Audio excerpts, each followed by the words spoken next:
boa tarde, pessoal. A matéria de português, eu preciso muito da ajuda de vocês. Porque o livro de português, ele tem muitos trabalhos que são feitos em grupo, muitos trabalhos de apresentação, de falar com a turma, e que nessa situação que a gente está, fica difícil de fazer. Alguns eu estou conseguindo adaptar, outros não dá para adaptar, né? Porque perde o sentido. Então, a gente vai pular algumas atividades. A gente já pulou algumas, como aquela do bazar, né? E a gente daqui pra frente vai pular algumas também, porque não faz sentido você fazer a atividade sem estar na sala, sem estar no grupo, né? Então a gente vai tentar enriquecer de uma outra forma. Combinado? Então, olha só. A página 84, que foi o que tinha para fazer da aula passada, já botei o gabarito lá na plataforma, certo? A aula de hoje, a gente vai começar pela página 85, tá? Depois vocês vão fazer sozinhos, porque é aquela parte de ir para casa e aquela parte de exercícios, né? Mas a gente vai pular o Entre em Ação. O Entre em Ação é um jogo que tinha que ser feito com equipes. Então a gente vai pular, tá? Aí vocês vão fazer, que é da página... Ali tá 86 a 92, na verdade não é, porque é 87. Tem um pedacinho de exercício só, mas a gente vai fazer junto. A 88 também é o Entre em Ação. Aí vai ser a 89, é o para casa, eu quero que vocês façam, tá? A 90 e a 91 e a 92, que são o ponto de chegada. E aí a gente vai começar a fazer junto o capítulo 2, que vai falar muito sobre entrevista. Então, algumas coisas a gente vai pular. Vamos lá, vamos começar, tá? Bom, começando a aula de hoje, a gente vai falar sobre encontro consonantal. Então, vamos parar para pensar. Se a gente falou que encontro vocálico é o encontro de duas vogais na palavra, que elas podem estar na mesma sílaba ou não, que é o caso do ditongo e do hiato, né? O que seria um encontro consonantal? Pensa. Encontro consonantal. Encontro vocálico, encontro de vogal. Encontro consonantal, encontro de consoantes, né? Então, quando duas consoantes estão juntas na palavra, eu tenho um encontro consonantal. Ok? Então, vamos ler aqui o que tem, que a gente já vai fazendo junto, tá? Vamos fazendo junto, porque esses exercícios aqui são aqueles exercícios que a gente tem que fazer para poder explicar, né? Então, a gente faz junto. Deixa eu só anotar aqui. Então, olha só. O papel das leis. Os carros param para dar passagem a pedestres. Pedestres que, por sua vez, também obedecem a um sinal verde ou a um sinal vermelho, que lhes dizem quando podem atravessar a rua. Fazemos isso todos os dias, tão habitualmente que já não mais pensamos, por que eu paro no sinal vermelho? A resposta é simples, porque assim combinamos. O uso do semáforo é um acordo construído pela sociedade, com a finalidade de evitar acidentes e organizar o trânsito. Esse acordo está estabelecido em uma lei. As penalidades para quem descumprir as regras também estão escritas na própria lei. Então, o texto está falando sobre o papel das regras, né? A gente combina alguma coisa, a gente faz isso toda hora na escola, acabamos de fazer um combinado, né? Então a gente combina algumas coisas, isso vira uma regra e a gente tem que cumprir essa regra para poder a nossa convivência ser uma convivência boa, ok? Então, e quando a gente descumpre a regra, a gente acaba sofrendo uma penalidade. Pode ser que a tia chame atenção, né? Pode ser que a tia mande um recado pro pai, olha, o fulano não cumpriu o nosso combinado. Pode ser que a tia chame você para conversar, fala, olha só, a gente não tinha um combinado, certo? Então, isso é chamado de penalidade, quer dizer, você descumpriu a regra, então alguma coisa vai acontecer porque a gente tinha um combinado, certo? Então, vamos lá. O assunto do texto está relacionado com o do ECA, por quê? Qual é a relação que esse assunto tem com ECA?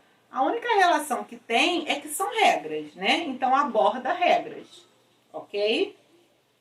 As palavras abaixo foram retiradas do texto.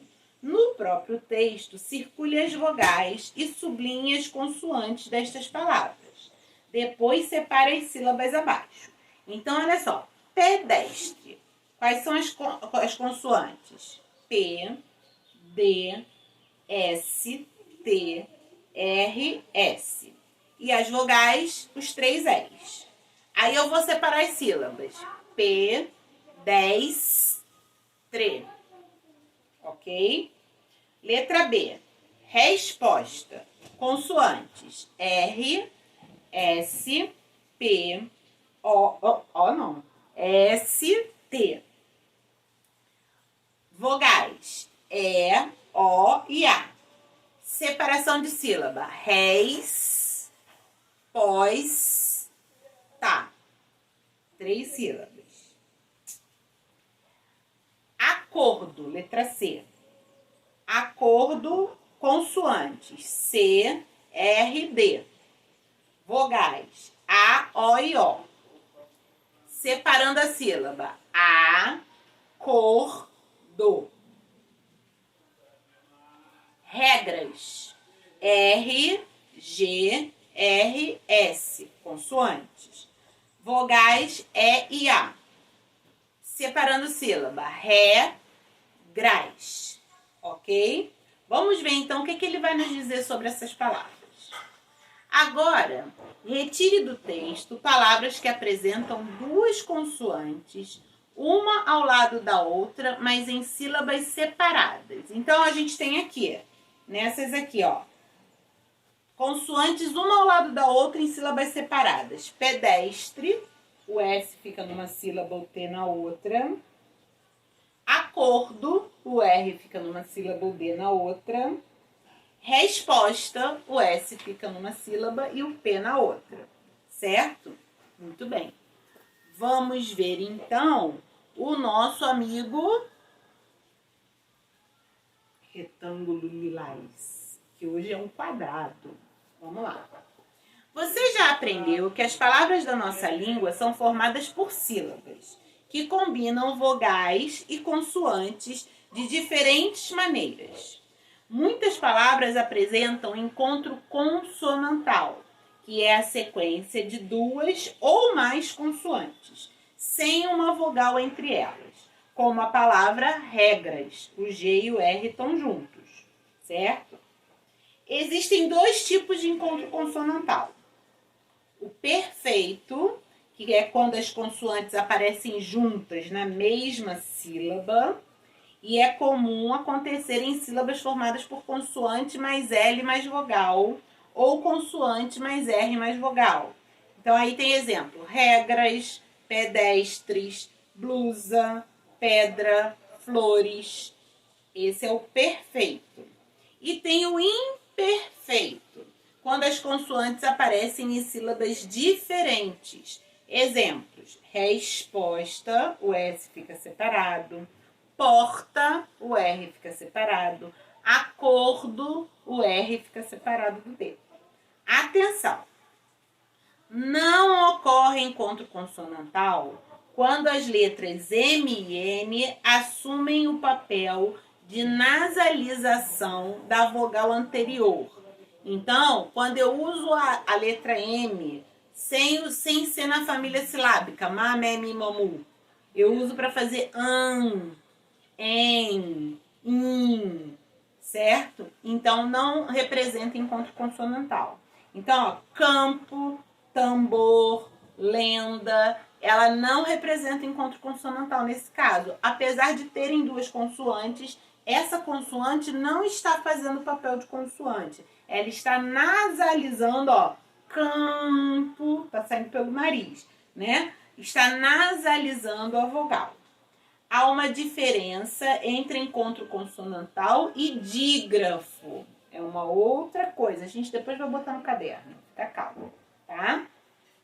No encontro consonantal, todas as consoantes são pronunciadas. E no dígrafo, o encontro de duas letras resulta em um único som. Por exemplo, dragão, encontro consonantal. Eu escuto D e escuto R. Ó. Drá, tem o D e o R. É um encontro consonantal. Vinho é um dígrafo, porque o NH faz som de nho. É um som só. Tá certo? Então é um dígrafo. Depois a gente vai falar sobre isso no caderno, com calma. Certo? Então vamos lá. No quadro abaixo, você tem algumas palavras retiradas do texto, o papel das leis. Observe as sílabas e letras e depois preencha a tabela de acordo com o que se pede. Então tem carros, verde, vermelho, passagem, simples, construído, organizar, estabelecido, descumprir, escritas, próprias e habitualmente. O que a gente pode ver é que em todas elas tem consoantes juntas, tá? Então vamos lá. Dessas palavras, palavra que apresenta somente encontro consonantal perfeito. Vou dar 3 segundos. Parabéns para quem falou próprias. Palavras, tem mais de uma, que apresentam somente encontro consonantal imperfeito.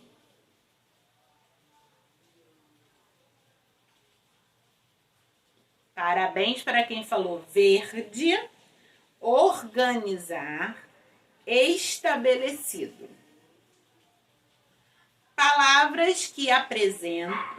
que apresenta, é uma palavra só, encontro consonantal perfeito e imperfeito.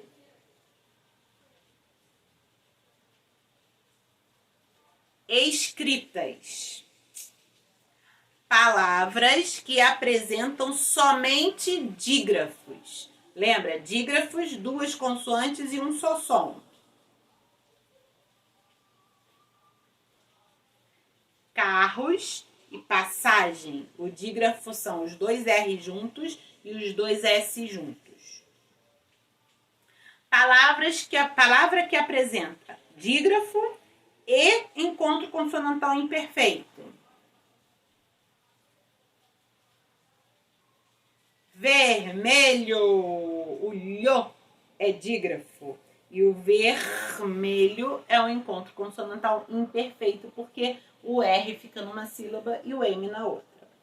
Palavras que apresentam encontro consonantal perfeito ou imperfeito e a letra N ou M como sinal de nasalização.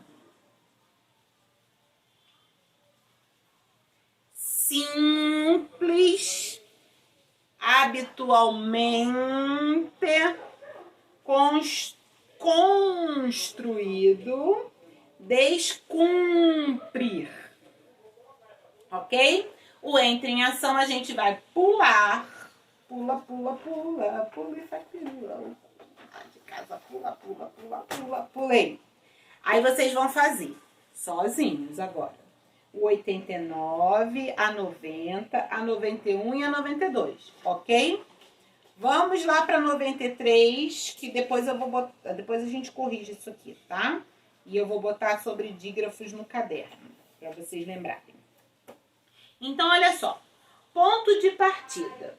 Observe a imagem e converse com os colegas sobre a questão a seguir. Então, olha a imagem. Estão olhando aí a imagem do livro de vocês, então? Muito bem. Qual é o papel dos meios de comunicação ao informar a sociedade sobre os direitos humanos? Então, olha só, a gente falou no outro capítulo, né, no capítulo 1, sobre o ECA, que garantia os direitos das crianças. Só que existe também os direitos humanos, que é uma garantia de direitos para todas as pessoas no mundo inteiro. Também existe um combinado, tá? Que é o direito humano. Então, qual é o papel do meio de comunicação ao informar a sociedade sobre isso? A gente tem que pensar que as pessoas precisam conhecer os seus direitos. Saber qual é o direito que ela tem ajuda a ela lutar por esse direito e ela respeitar também o direito da outra pessoa, né? Então, os meios de comunicação, ao divulgarem os direitos humanos, eles ajudam nesse conhecimento. Qual é o meio de comunicação que sua família utiliza para acompanhar os acontecimentos da sua cidade e região? Aí é uma resposta pessoal. Algumas pessoas acompanham pela internet, outras veem o jornal na televisão, poucas ainda compram um jornal de papel, mas é uma resposta pessoal da sua família, ok? E aí vamos lá. Neste capítulo, você e seus colegas vão ler e produzir notícias sobre os direitos humanos. Também vão realizar uma entrevista para compreender a importância da participação de cada um na defesa dos direitos humanos. Além disso, farão análises de discursos direto e indireto. A gente vai estudar isso. Aprenderão o conceito de substantivo simples e composto, que nós já estudamos, e discutirão regras ortográficas, sempre com o objetivo de melhorar a leitura e a escrita. Vamos lá? História de superação. Leia o título do texto a seguir, publicado em um site de notícias. Do que acha que se trata? Converse com seu professor e colegas e depois faça uma leitura silenciosa do texto. Vamos mudar. Vamos ler juntos. Combinados? Então, olha só. Da pai para a universidade, uma história de superação de dois irmãos. Então, eu vou falar para vocês o que é a APAE. É a Associação de Pais e Amigos do Excepcional. Então, é uma associação que trabalha com crianças com deficiência, com síndrome de Down, com paralisia cerebral, com alguma deficiência intelectual, inclusive. Tá? E a universidade, vocês sabem que é uma faculdade. Samuel, 22, e Bruno, 25, têm deficiência intelectual e conquistaram vaga em uma universidade federal. Muita força de vontade, coragem, sonhos e metas. Esses foram os ingredientes determinantes para a conquista dos irmãos Samuel dos Santos Martins, 22, e Bruno dos Santos Martins, 25. Os dois têm deficiência intelectual e o mais velho também é autista. Em março, eles receberam a notícia que mudou a vida deles e foi a concretização de um sonho. Ambos conquistaram uma vaga na Universidade Federal do Espírito Santo. Samuel vai cursar Ciências Sociais e Bruno, Serviço Social. Eu conheço as limitações que tenho, mas eu vou tentar superá-las e superar esse novo desafio que tenho na minha vida, promete Bruno. Antes de se tornarem universitários, os irmãos frequentaram por cerca de 12 anos a Associação de Pais e Amigos dos Excepcionais, a APAE. O local, aliás, foi fundamental para essa conquista dos jovens. Eles contam que foi a APAE que abriu as portas para eles. Na escola regular, nós sofríamos muito bullying, mas na APAE temos amigos, fazíamos teatro, lembra Samuel? Então, aqui está mostrando que qualquer pessoa pode chegar aonde quiser, basta querer, né? A gente não pode pensar em qual é o nosso problema, a gente tem que pensar em qual é a desculpa que eu estou usando para não chegar no meu sonho, certo? Então, não usem desculpas, ok? Aqui explica o que é autista e o que é bullying, certo? Que vocês sabem, a gente já trabalhou, o autista é uma forma de transtorno do desenvolvimento também, que a pessoa tem dificuldade para interagir socialmente. A palavra bullying vem do inglês, bully, que significa valentão. Em português, pode ser entendida como ameaça ou intimidação. Existe uma lei chamada Lei Anti-Bullying, que foi criada para combater essas atitudes de intimidação com o outro. Ela se encontra disponível nesse site. Então, prestem atenção, existe uma lei anti-bullying, ok? Releia o título da notícia. Da APAE para a universidade, a história de superação de dois irmãos. O Que ideia esse título antecipa ao leitor? O que a gente pensa? Em algum fato, né? O que ela vai falar? Ela vai falar sobre uma história de superação. Então, é o fato da notícia, ok? O fato da notícia geralmente é retomado no início do texto. Então, releia o início do texto e confira. Muita força de vontade, coragem, sonhos e metas. Esses foram os ingredientes determinantes para a conquista dos irmãos Samuel dos Santos Martins, 22, e Bruno dos Santos Martins, 25. Os dois têm deficiência intelectual e o mais velho também é autista. Em março, eles receberam a notícia que mudou a vida deles e foi a concretização de um sonho. Ambos conquistaram uma vaga na Universidade Federal do Espírito Santo. Samuel vai cursar Ciências Sociais e Bruno Serviço Social. Então, esse é o fato da notícia. Eles conquistaram uma vaga na Universidade Federal do Espírito Santo. Certo? Então, agora, vocês vão fazer o seguinte. Vocês vão descrever o fato da notícia. Depois vocês vão ver que o texto lido é uma notícia e se você lembra qual é a função desse gênero textual. Depois você vai completar o quadro a seguir. Qual é o fato, quem participa, o que aconteceu, quando aconteceu. Volta lá e procura para responder.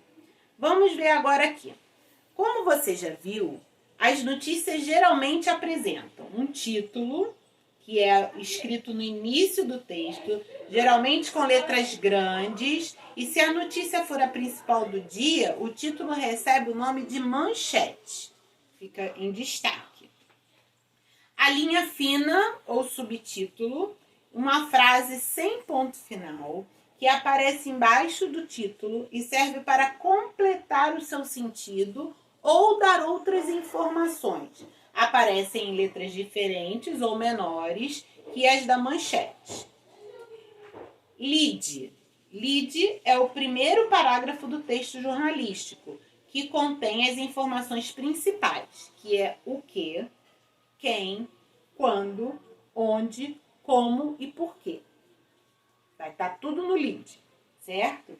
E aí o corpo da notícia, que são os parágrafos da notícia que aparecem em sequência do lead e apresentam informações adicionais sobre o fato noticiado, pode conter declarações, opiniões das pessoas envolvidas, etc. Certo? E aí vocês vão me dizer se lá há um subtítulo? Dá uma olhada lá e responde. Então, olha só, a expressão, você sabia que a expressão pessoas com deficiência foi adotada pela Organização das Nações Unidas, a ONU, para se referir às pessoas que têm impedimento de natureza física, intelectual ou sensorial, os quais, em interação com diversas barreiras, podem obstruir sua participação plena e efetiva na sociedade com as demais pessoas. Então, pessoa com deficiência é aquela que tem alguma característica que possa impedi-la de fazer alguma coisa, certo? E nós, enquanto sociedade, temos o dever de garantir a acessibilidade a todos. Isso é importante, é um direito humano, certo? Não é porque uma pessoa tem deficiência que ela tem que ficar fora de alguma coisa, de jeito nenhum, tá bom? Agora, olha só. No Leia e Registre e Revise, a gente faria uma notícia em grupo com algum fato ocorrido na escola. Nós não vamos fazer, tá? Nós não vamos fazer esse trabalho e eu vou botar para vocês lá na plataforma a leitura do livro Os Direitos das Crianças e depois eu vou botar um outro livro que eu ainda vou gravar, vou botar depois, sobre os direitos humanos. Combinado? Então, nós não vamos fazer, tá bom? Aqui, ó, eu botei aqui até a página 99 para vocês saberem. Nós não vamos fazer da 97 a 99. Nós vamos só até aqui o número 5. Combinado? Então, um beijo e até a próxima aula.